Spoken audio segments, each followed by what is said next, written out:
Hello, this is Microphone Media. Please like, subscribe, and share. Thank you. تعين حبلي دحان دويلكم دحان حديركم ملا عالم ذلكم سماعتنا سلام نأخذكم يكون زي مايكروفون ميديا ين مايكروفون ميديا حدش تسوانكو كعمان قاعد احنا مساهم نبلنا ناي كل شعب المسكي نايز بيت سونا أكال كوينكم كتكتسولو سبسكرايب زي قولكم سبسكرايب قبرو لايكن شيرن غيركم نخجمروا ونبخبرن عدمكم لايك غيركم جمروا سمعتكم تقول شعن نزخاغركم لايك انت غيركم هو حزبنا من تخصم عيو زينا لنا باركس ጌታቸው ረዳ መቼም ከም ጌታቸው ረዳ አዘራራቢ ሕማቅ መስቡቕን የለን ጌታቸው ረዳ ግን ህዝ ሰማዕተይ ኣብ ሕማቅ ነገር እዩ ዘሎ ጌታቸው ረዳ ዝርዝር ኣቢልና ናባኻትም ክነምፅኦ ኢና ብዙሕ ብቻ ክንነግረኩም ኢና ሰማዕናዮ ኣሎ ጌታቸው ረዳ ሕዚ ከመይ እዩ ዝንሄዮ ምሳና ፀኒሕኩም ንዘን ዝቕፀላ ሓፀርቲ ደቂቓታት እንድሕር ፀኒሕኩም ሙሉእ ሓበሬታ ክትረኽቡ ኢኹም ካልኦት እውን ሓበሬታ ኣለና እዩ ከይትወፁ እቲ ውፅእ ይንበል ንሕና ንነዊሕ ግዜ ይንሕዘኩምን إلنا نزخاخركم موسان جن ناي بعلكم يمو نفتو زرزرون حلف حبيرنا نسمعيو سمعته كم ناي جيتاتشو ردا زمثل عزرارابي زخوان سب أو زهز أوان ማንም የለን በኢትዮጵያ ሰማዕተ ጌታቸው ረዳ አበይ ነይሩ ናበይ ወሪዱ ከምዘሎ እንታይ ይገብር ከምዘሎ ብቱናይ ዓለም ማሕበረሰብ ከዓመ ብጣዕሚ ኣገሪሙ ከምዘሎ ብፍላይ ብዙ ዳያስፖራ ዘሎ ብፍላይ ከዓመ ኣብ ሚድያታት ደገፍ ወሲኹ እዩ ንሱ ናዋኻቱን ክነብል ኢና ግን ጌታቸው ኣብ 4 ኪሎ ከመይ እዩ ዝንሄ እዩ ጌታቸው ረዳ ኣብ 4 ኪሎ ቢሮ ተዓፅዩ መዓል ንኡ ዝኸውን ይኮን ብስሩሲ እንታይ ክገብር እንታይ ክሕዝ እንታይ ክፅሕፍ ከም ዘለዎ ምክንያቱም ዓብይ ኣሕመድ ዝዛረቦ እቲ ሪፖርት ዝገብርዎ ኩሉ ሓሰት ፌክ ምዃኑ ይፈልጥ ኣሎ ጌታቸው ማንም ፈታዊም ይኹን ፀላእ ዘይክሕዶ ኩሉ ሻዕ ከም ማይክሮፎን ሚድያ ከም ባዕለይ ንዛረቦ ብሪልያንት እዩ ጎበዝ እዩ ስቁሉ እንተዝጥቀመሉ ሃንጎሉ ብትክክል እንተዝጥቀመሉ ትዝወስዶ ትዝሰርሖ ናብ ሰውነቱ ዘእትዎ ነገራት ጠጠው እንተዘብል ጌታቸው እንኳን ንትግራይ እንኳን ንኢትዮጵያ ንኻሊእ እውን መመርሐ ነይሩ ንብለኩም ኢና ክእለት ዘለዎ ሰብ እዩ ተፈጥሮ ዝሃበቶ ዓብይ ፀጋ ነይርዎ እዩ ሃንጎል ኣለዎ ፈላጥ እዩ ብዙሕ ዘንበበ እዩ ብዙሕ ኢዱን መፅሓፍን ይፈላለን ነይሩ هذه مصحف النقريت نابرچقو بزيحلا ግን هذه أفتو 4 كيلو أتخا زنادة مسيلو يخون ጨኒቅዎ ይኹን ፈሪሑ ይኹን ንምንታይ ንዓብይ ኣሕመድ ይሽኹም ዝበሎ እቶም ደገፍቱ ኣብ ወፃእ ዝነው ሚድያታት እንተይቀረ ገሪምዎም እዩ ዝኒሄ ግን ካብ ውሽጡ ተኻሊእ ንሕና እሞ ንዛረቦሞ ይቕረ ጌታቸው ረዳ ከመይ እዩ ዝኒሄ እንተኢልኩም ዝዛረበሉ ቀደም ደረቱሉ ነፊሑ ዝዛረብ ዝነበረ هذه እንታይ ኮን ይብሉን ይህሉ ዝኹለይ እናተዛረብኩ ነይረ ዓደይ ገዲፈ ህዝበይ ገዲፈ ናውዚ መፅየም ሰዓቶም ከፍ እንትብል እንተለኹም ምዞም ኩሎም ኣብዚ ኣብ ጎነይ ዝነው ሓሰውቲ ምዞም ፀላእቲ ትግራይ ኮይነ ከፊለ እንትርእዩን እንተሎ እንታይ ኮን ይስምዖም እንታይ ኮን ይብሉ ይኾኑ እናበለ እናተጨነቀ ይኹን ኣይፍለጥን ንባዕሉ ተጨንቆ ይኹን ተናሲሑ ይኹን ኣይፍለጥን ሕዚ ኣብ ጨንቂ እዩ ዝኒሆ ኣብ ዝረዓዲ እዩ ዝኒሆ ኣብ ፍርሒ እዩ ዝኒሆ ሎሚ በቃ ዲፕሬሽን ዝበሃል ነገር ደይኒሄን ወፂኻ ካፍታ زوعللا بزح زدوللو بزح مسجيتاتشو كرأي زدوليو نقادهم سب سلطانم عبيت سباتم أنا عشتي سباتم زنبرو هذا مساعتهم كراخوي يخيلن دايلو من هذا عبي سباي أما خارنا عبي أحمد زنوري لناكم هنا كنا زخاخركم عبي أسر بيتي آتي زنيو وخنبيت زتبقى وخنبيتي آتي زنيو سلطان توفي وانتي كونه عبي أحمد أسيرو وإذنه هو يخيل كزارب يخيل كله تزلمدو جيتاتشو ردا كغورو اللي زي يخيل يغير وزنه عبي أحمد لمن أيام لناكم هنا معناتهم كم مخرومه يكون أنه غير وزنه خزاربم أي خيل هذه بريبابليكان غرب تعجب النوزة هذه بزلع على هنات دليت زنه هو جيتاتشو كم يغير خاو عدي وص ينبر نتعنو بتعم عب حادقة زأتو عب حاد سير جزون حما أنا جرب صيح هو إذا تغال خيد ننجزو تنسوم عزل لنا خوش تسمعته بتعمي هذه كافتا بيت منجست إنجلي هنا فتا حادر الله إذا وصل بتوم ناي ريبابليكان تعجبوا بمكينة قال ملا إذا خيد يونيفورم التخدن يوم معناتهم منستري مع مخار منستري كون نسو توم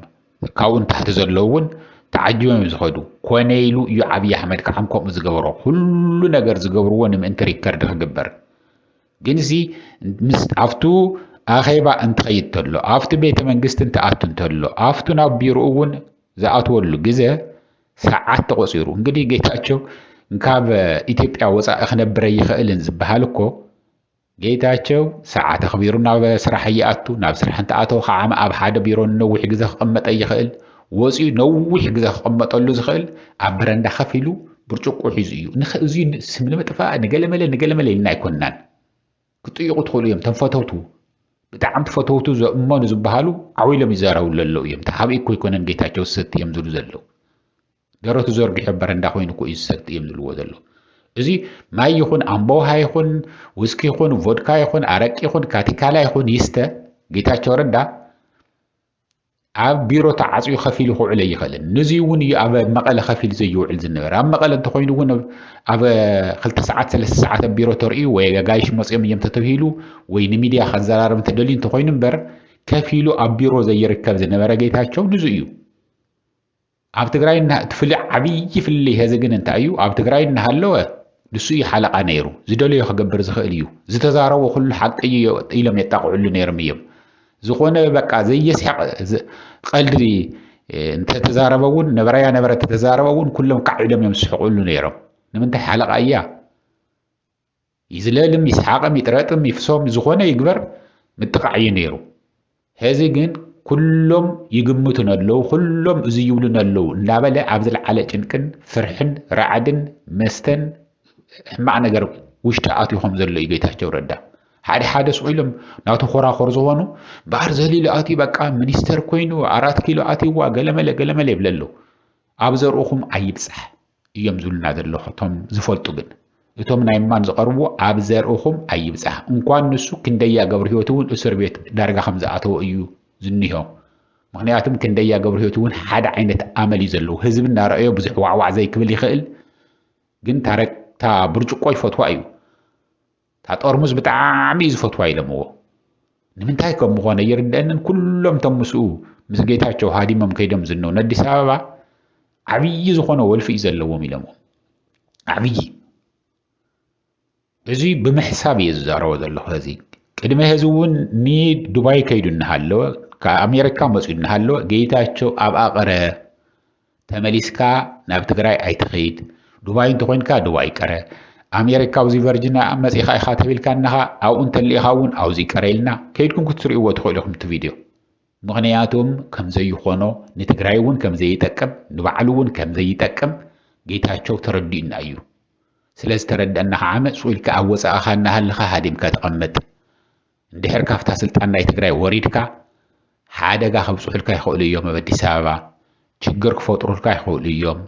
ዘይኸውን ነገር ምሳኻ እናበልዑ እናሰተዩ ኣብቲ እትበልዖ ኣብቲ እትሰትዮ እውን ሕማቕ ነገር ክውኻ ይኽእሉ እዮም ሓኺዮም ትወዲኦምኻ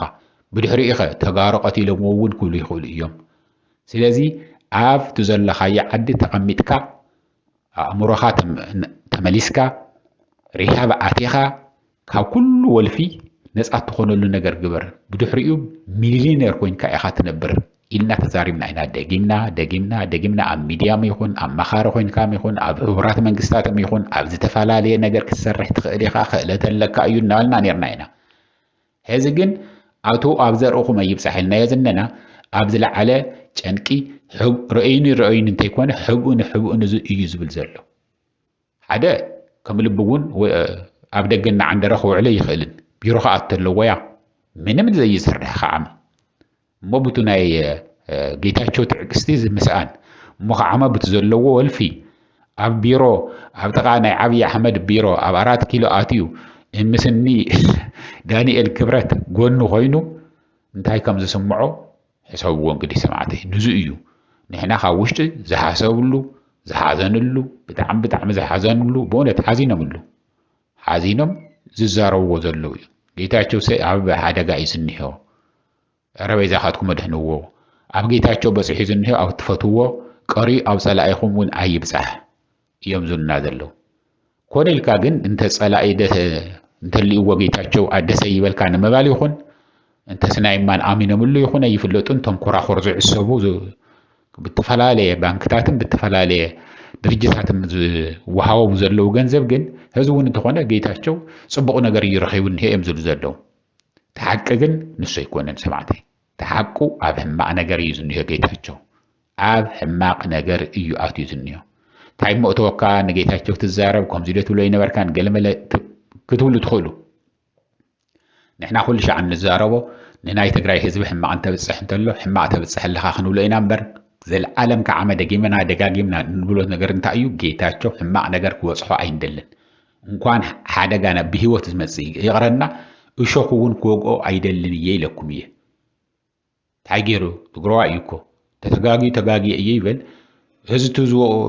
ባዕሉ ወጽሕዎ ዝንሄኮ ዓብይ መቅጻዕት እኮ እዩ ዓብይ መቅጻዕት እኮ እዩ ወጽሕዎ ዝንሄ ግፍዕና ህዝብ ትግራይ እኮ እዩ ዝቕበል ዘሎ እዚ አው እምሩኡ ክንደይ ዝኣክል ነስሓን ጣዕሳን ኩሉ ከም ዝኽእል ኣይትጠራጠሩ ታየ ገይረ ዝንኹ ታየ ዝገብር ዘለኹ ንምንታይ ከምዚ ገይረዩ ኢሉ ከም ዝናሳሕ ምንም ጥርጥር የብለኝ ኣነ ጌታቸው ብትሰርሖ ስራሕ ብውድቡም ይኹን በቲ ህዝቡ ዝገበሮም ይኹን በቲ ልምዓት ክግበር ዝነበረ ተማዛበልቲ ምስቃይ ክሻሕ ዝተቐሚጦምሉ ዝነው ብዙ ኩለይ ነገር ከም ዝናሳሕ ምንም ጥርጥር የብለኝ ዓዊልካ ዘይዝረብ ሞቱ ሕጹኡ ኮይንዎ ዝንዮ እዚ ተጋግየ ነይረ እየ ካምባል እናተጻረፈ ዝውዕለሉ ምሽጥር ናይ ውድቡ ዘውጽሉ ዘየለ ብዕራይ ወለደይሉ ዘይረአዮ ዘይሰምዖ እዚ ተገይሩ እዩ እናበለ ንዓብይ አሕመድ ጥራሕ ኣይኮነን ንሚድያታት ኣኪቡ ንኣምባሳደራት ኣኪቡ ዝዛረቦ ዝነበረ ከፊሉ እንተሓስቦ እንተለ ህዚ ከፊሉ ኣፍታና ምንም ዘይሰርሐላ ቢሮ ናይ ዓብይ አሕመድ ሸይምዎ ዝንሄ እንተኣተተሎ ንሱ እናሓሰበ እናስተንተነ ይጣዓስ ከም ዝውዕል እየ ዝግምት ንዚ እውን እዩ ኣብ ዲፕሬሽን ኣትዩ እዩ ዝንሄ ዝብልዎ ዘለዉ ንምንታይ ካብ ሰብ መርሓቅ ኩሉ ነገር ዝገብሮ ዝነበረ ብጌታቸው ዝፍለጠሉ ነበረ ዘይ ምግባር እንትሪኡ እንተለው እዩ ኣረስ ሰብኣይ እዚ ሓደ ነገር ግበሩ ትፈልጥዎ ነገር እንተልዩ ትግራዋይ ኮ እዩ ሓውኩም ኮ እዩ ዝብልና ዘለው ሰማዕተይ ተቕልል እንተነብሎ እንተለና ግን ተቕልል እንተብሎ እንተለኹ ሰማዕተይ ጌታቸው ሕዚ ኣብ ስራሕ ኣይኮነን ዝንሄ ኣብ ወኽኒ ቤት ኣብ እስር ቤት እዩ ዝንሄ ብጣዕሚ بحيال يست خمزلو يتفايت زنيو ጨንቅ እንተኮይን በይ ምስሓቅ ምጽዋት ምቅላድ ክትዝለመዶ ምስቶም ሚኒስትራት ናይ አብይ አህመድ ሚኒስትራት ናይ ብልጽግና ምንም ዝገብሮ ነገር የለን ትናይ ቀደም ዘኽብርዎ ዝነበረ ጌች ዝልዎ ዝነበሩን ህዚ የለን ሶልካ እንዴት አደርክ እንደምንዋልክ ይምበር ካሊ ምንም ነገር የለን እዚ ኑ ጌታቸው ዝኸውን ነገር አይኮነን እቶም አዕርክቱ ዝነበሩ እቶም መስኡ ክንረአይ የለና ዝብሉ ቁርስ እንትበልዕ እንደ ቁርስ እንደነብልዓየ መስሕ እንደነብልዓየ ደራር እንደነብልዓየ ዳገለ መስተቤት እንደነራኸበየ ዝናወሉ ዝድውሉ ሁሉ ዝነበሩ ግን ክድውሉለይ ይኽእሉን ንምንታይ ኣብ 4 ኪሎ ቤተ መንግስት እዩ ዝንሄው ክወፅእ ከኣቶ ይኽእልን ከም ልቡ እዚ እዩ ንዚ እውን እዩ እስር ቤት ይኣቲ እንሄ ዝበሃል ዘሎ እዮም ዝብሉና ዘሎ ሰማዕተ እንግዲህ እዚ እዩ ዘሎ ነጥዕና ሓደጋ ከም ዘሎ ንዓዲ ካብ ዓዲ ወፂውን ምህዳም ዕድል እንተረኺቡ ወፂኡ ንምህዳም እውን ድልየት ክህልዎ ይኽእል እዮም ዝብሉና ዘለው እዚ እናልኩም ባርከስ እናተኸታተልና ናውኻትኩም ክነምጽኢዳ ጌታቸው ምክንያቱም ንምንታይ ኢና ዝኹለይ ንዛረብ ዘለና ሓደ ጌታቸው ብዙሕ ገበን ዋላ ዘውፅሑ እንተሃለወ ትግሮዋ እዩ ሕማቕ ነገር ክወፅሖ ኣይትደልን እንተተኽኢሉ ከዓመ ይቕርታ ሓቲቱ ብሰላም ኮይኑ ኣብ ትግራይ ኣብ መቐለ ተመሊሱ ክነብር ኢና እንደልዩ ኣብ መቐለ ኸይዱ ናምሃረ ዩኒቨርሲቲ ይኹን ናይ ባዕሉ መማኸሪ ኮይኑ ኣብ መቐለ ኮይኑ ኮፍት ናይ ኢንተርናሽናል ኦርጋናይዜሽን ክሰርሕ ይኽእል ኮ ኢሎም እንታይ እንሄዲ ኣበይትም ዓለም ኮይንካ እኮ መማኸሪ ኮይንካ እንታይ ይመስለካ እናተባሃለ ሚድያ ዝሰርሕ እንተኮይኑ ኣብ ዩኤን ዝሰርሕ እንተኮይኑ ሪሞትሊ ክሰርሕ ይኽእል እዩ ስለዚ እዚና ንምና زينا لكم بارك سمعتين هزوزي أهلا نخشى عزغة الجزية سلام تحموا على دحان دارو شاو